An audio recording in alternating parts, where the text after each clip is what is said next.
Bonjour à toutes et à tous. Dimanche prochain, vous serez appelés aux urnes pour élire votre député. Comme vous le savez, j'ai l'honneur de vous représenter à l'Assemblée nationale depuis 2014 et je souhaite aujourd'hui m'adresser à vous avec franchise et responsabilité. L'élection présidentielle a créé une situation politique inédite et complexe.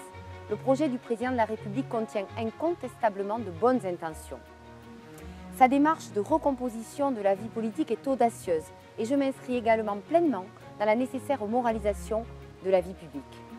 Mais ce projet et cette démarche méritent également des clarifications sur certains points et suscitent de réelles interrogations sur d'autres points.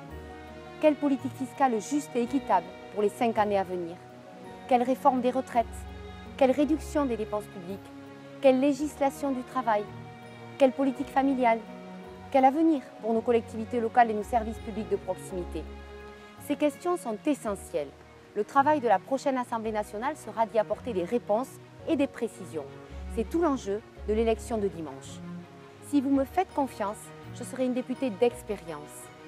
Depuis 3 ans maintenant, je me suis engagée avec beaucoup de conviction dans mon mandat de députée et dès le 19 juin, je serai une députée opérationnelle, déterminée à faire avancer notre pays et à défendre votre pouvoir d'achat et votre sécurité. Notre pays a besoin d'engager des réformes majeures. Les députés en seront les acteurs majeurs et j'y suis prête.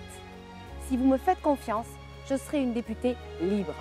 C'est au cœur de l'Assemblée nationale que la voix des Français doit être portée et défendue, avec parfois un esprit critique lorsqu'il est légitime. Une majorité absolue de députés en marche serait synonyme d'absence totale de débat. Dans ce cas-là, la contestation ne se ferait que dans la rue et notre pays s'en retrouverait bloqué. Si vous m'accordez votre confiance, je serai une députée libre, en capacité d'amender et de faire évoluer les textes proposés, de les voter lorsqu'ils iront dans le bon sens et d'y m'y opposer lorsque cela sera nécessaire. Si vous me faites confiance, je serai une députée intègre. J'ai fait de la transparence et de la probité le fil rouge de mon engagement politique.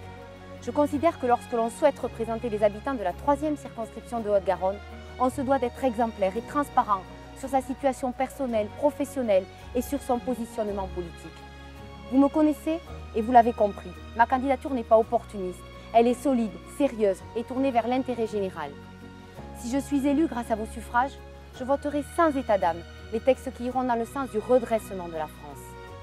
Si vous m'accordez votre confiance dimanche, tel sera mon état d'esprit. Je compte sur vous plus que tout.